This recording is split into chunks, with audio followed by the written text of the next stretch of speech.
South আফ্রিকায় অভিবাসন বিরোধী বিক্ষোভ থেকে ৯ শতাধিক মানুষকে আটক করেছে পুলিশ।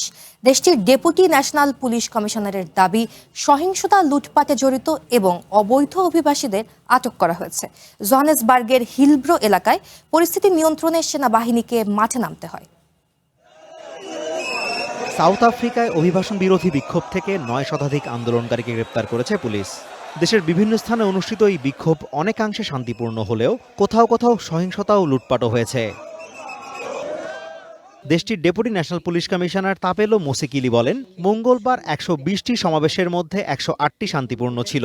বাকি ১২টি স্থানে সহিংসতার কারণে আইন শৃঙ্খলা বাহিনীকে হস্তক্ষেপ করতে হয়েছে। Of these marches, 108 of them were peaceful and only 12 required law enforcement interventions due to incidents of unrest. গ্রেপ্তারকৃতদের মধ্যে কয়েকজন অবৈধ অভিবাসীও ছিলেন। তাদের অভিবাসন আইন লঙ্ঘনের অভিযোগে আটক করা হয়। বাকিদের সহিংসতা, অবৈধ অভিবাসীদের আশ্রয় দেয়া এবং লুটপাটের অভিযোগে গ্রেপ্তার করে পুলিশ।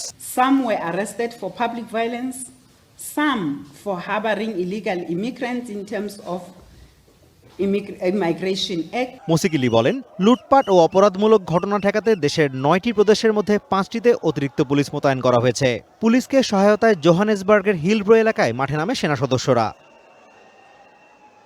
এর আগে অবৈধ অভিবাসীদের সাউথ আফ্রিকা ছেড়ে যেতে মঙ্গলবার পর্যন্ত সময় বেঁধে দেন বিক্ষোভকারীরা। নির্ধারিত সময় শেষ হওয়ায় দেশ জুড়ে আবারও বড় পরিসরে বিক্ষোভ করে অভিবাসী বিরোধী জোটগুলো।